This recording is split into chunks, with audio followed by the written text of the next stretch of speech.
2024 ମସିହା ନାସ୍ ଏକ୍ଜାମିନେସନ୍ ବା national achievement survey 2024 ଆଉ କିଛି ଦିନ ପରେ ବିଦ୍ୟାଳୟମାନଙ୍କରେ ଆରମ୍ଭ ହେବ।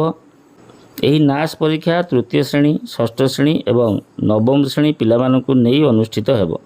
ତ ଆସନ୍ତୁ ମୁଁ ଆଜି ଆପଣମାନଙ୍କୁ ଷଷ୍ଠ ଶ୍ରେଣୀର ସାହିତ୍ୟ ବା ଓଡ଼ିଆରେ କ'ଣ ସବୁ ସମ୍ଭାବ୍ୟ ପ୍ରଶ୍ନ ଆସିପାରେ ଏବଂ ତା'ର ଉତ୍ତର ସବୁ କ'ଣ ହୋଇପାରେ ସେ ବିଷୟରେ ଆଲୋଚନା କରିବା।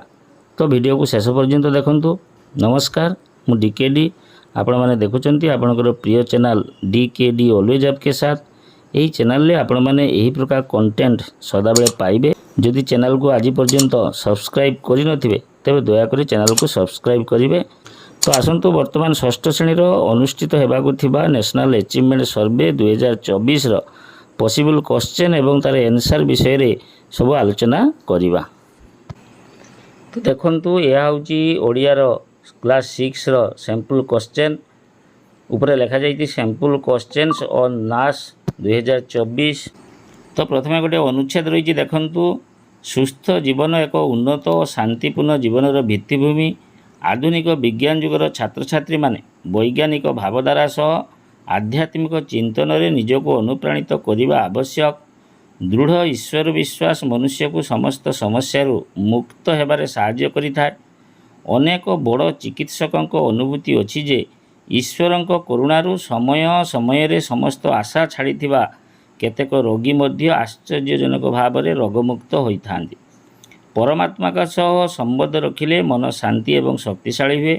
ଆମର ଲୌକିକ ପିତା ଆମର ହିତ ସାଧନ କଲା ପରି ପରମାତ୍ମା ମଧ୍ୟ ଆମର କଲ୍ୟାଣ କରିଥାନ୍ତି। ତାପରେ ପ୍ରଶ୍ନ 1 ରହିଛି, ଦେଖନ୍ତୁ। କେଉଁଟି ଏକ ଉନ୍ନତ ଓ ଶାନ୍ତିପୂର୍ଣ୍ଣ ଜୀବନର ଭିତ୍ତିଭୂମି? ତ ଏଠି ରହିଛି ସୁଖ ଜୀବନ, ସଫଳ ଜୀବନ, ସୁସ୍ଥ ଜୀବନ, ପବିତ୍ର ଜୀବନ। ତ ଖ ହେଉଛି ସୁସ୍ଥ ଜୀବନ ଏହାର ସଠିକ୍ ଉତ୍ତର। କ୍ୱେଶ୍ଚନ୍ ନମ୍ବର 2ରେ ଦେଖନ୍ତୁ, ଆଧୁନିକ ଜୀବନରେ ଛାତ୍ରଛାତ୍ରୀ ନିଜକୁ କେଉଁ ପ୍ରକାର ଚିନ୍ତନରେ ଅନୁପ୍ରାଣିତ କରିବା ଆବଶ୍ୟକ? ତ ଏହାର ସଠିକ୍ ଉତ୍ତର ହେବ ଗ ଆଧ୍ୟାତ୍ମିକ। ତାପରେ 3ରେ ଦେଖନ୍ତୁ, ମନୁଷ୍ୟକୁ ସମସ୍ତ ଚିନ୍ତା ଓ ସମସ୍ୟାରୁ ମୁକ୍ତ ହେବାରେ କିଏ ସାହାଯ୍ୟ କରିଥାଏ? ତ ଏହାର ଉତ୍ତର ହେବ ଗ ଦୃଢ଼ ଈଶ୍ୱର ବିଶ୍ୱାସ। ତାପରେ 4ରେ ରହିଛି, ଦେଖନ୍ତୁ। କାହା ସହ ସମ୍ବନ୍ଧ ରଖିଲେ ମନ ଶାନ୍ତ ରହେ ଓ ଶକ୍ତିଶାଳୀ ରହେ? ତ ଏହାର ଉତ୍ତର ହେବ ଖ ପରମାତ୍ମାଙ୍କ ସହ। ଏବଂ 5ରେ ରହିଛି, ଜୀବନକୁ ସରସ ସୁନ୍ଦର କରିବା ପାଇଁ କେଉଁଟି ଜରୁରୀ? ତ ଗ ପରମାତ୍ମାଙ୍କ ସହ ସମ୍ବନ୍ଧ ରଖିବା। ତାପରେ ଦେଖନ୍ତୁ, ଗୋଟେ କବିତା ରହିଛି, ମା ହାତରନ୍ଧା ସୁଆଦ ଭାରି, ତାର କୁହା କଥା ଅମୃତ ପରି, ମୋର ଅଦା ହାତ ସିଙ୍ଗାଣି ଝାଳ, ମା ପୋଛି ଦିଏ ପଣତେ ତାର। ଆ ଧନମଣି ଡାକିଲେ ସିଏ, ମୁଁ ଧାଇଁ ଗଲେ କଳକୁ ନିଏ, କାଖେ ଧରି ମୋତେ ଦେଖାଏ ଶଶୀ, ଗେଲ କରି ମୋତେ ହୁଅଇ ଖୁସି।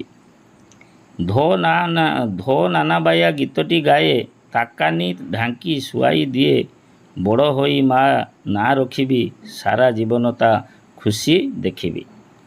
ତ 6 ନମ୍ବର ପ୍ରଶ୍ନ ରହିଛି, ଦେଖନ୍ତୁ। ଗୀତଟିରେ କାହା ବିଷୟରେ କୁହାଯାଇଛି? ତ ଏଠାରେ ମା ଏବଂ ପୁଅ ବିଷୟରେ କୁହାଯାଇଛି।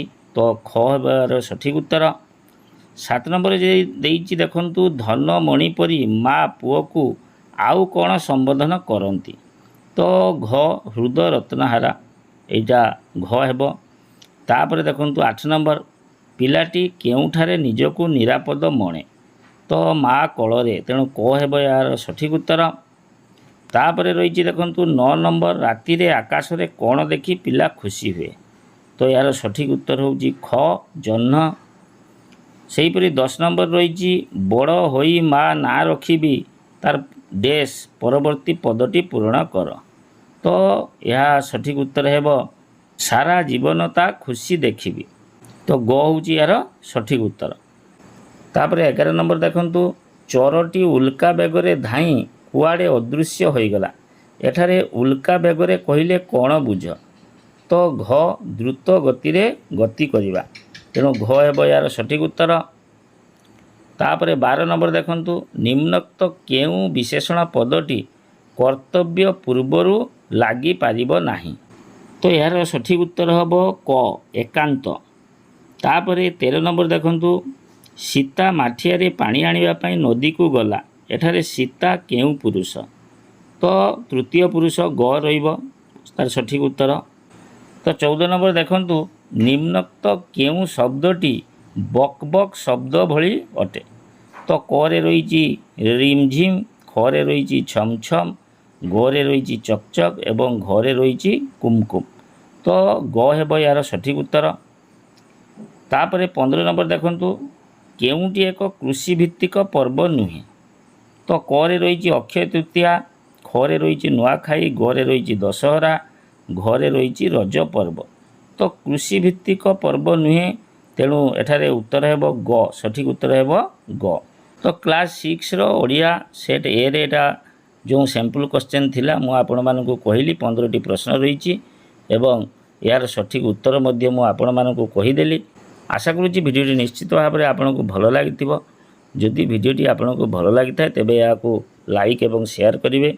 रोची पुनर्बार देखा अन्य एक भिडियो। नमस्कार।